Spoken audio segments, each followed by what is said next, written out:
আর শাবান এই শব্দটি আরবি শব্দ। শাবান শব্দের অর্থ হচ্ছে বিস্তৃত হওয়া।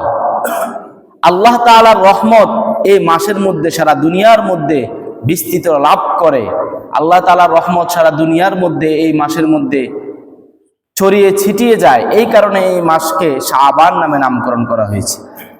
শাবান মাসকে শাবান বলা হয় যেহেতু এই মাসে আল্লাহ তাআলার রহমত বেশি নাজিল হয়, আল্লাহ তাআলার রহমত বেশি সারা পৃথিবীর মধ্যে ছড়িয়ে যায়, বিস্তৃত হয়। এই কারণে এই মাসকে শাবান নামে নামকরণ করা হয়েছে। রাসূল করিম সাল্লাল্লাহু আলাইহি সাল্লাম হাদিসের মধ্যে বলেন, বাইহাকি শরীফের হাদিস 3813 নং হাদিসে রাসূল করিম সাল্লাল্লাহু আলাইহি ওয়াসাল্লাম বলেন, শাবানু শাহরি ওয়া রমাদানু শাহরুল্লাহ।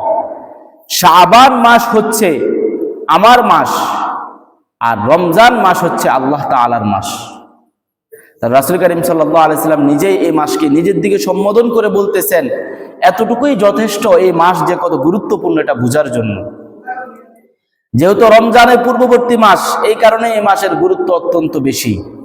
যে কোনো একটা গুরুত্বপূর্ণ ইভেন্টের আগে ওই আগের দিনটাও খুব কি থাকে, গুরুত্বপূর্ণ থাকে। আপনার যদি যে কোনো একটা গুরুত্বপূর্ণ বাৎসরিক মাহফিল বা যে কোনো একটা অনুষ্ঠান, বিবাহবার্ষিকী যেই দিন হবে এর আগের দিনের গুরুত্ব কিন্তু অনেক থাকে। কারণ ওই দিনটা মানুষ যত এর আগের দিন যত ভালো করে প্রস্তুতি নিবে ওই দিনটা তত ভালো হবে। ঠিক শাবান মাসটাও এই কারণে গুরুত্বপূর্ণ, যেহেতু রমজান মাস হচ্ছে 12 মাসের মধ্যে সর্বশ্রেষ্ঠ মাস, আমলের মাস, রোজার মাস।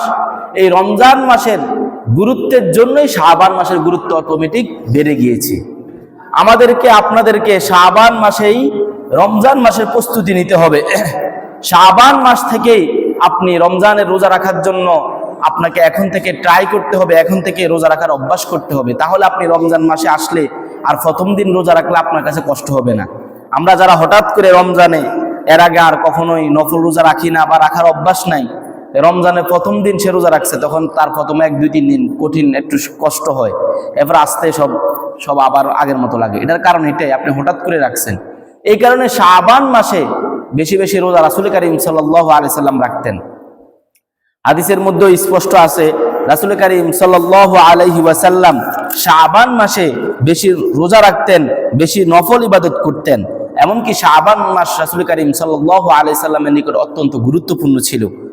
আবু দাউদ শরীফের 2431 নং হাদিসে রাসূল করিম সাল্লাল্লাহু আলাইহি ওয়াসাল্লাম বলেন, কানা আহাব্বুশ শুহুরি ইলা রাসূলিল্লাহ সাল্লাল্লাহু আলাইহি ওয়াসাল্লাম আন ইয়াসুমাহু শাবান।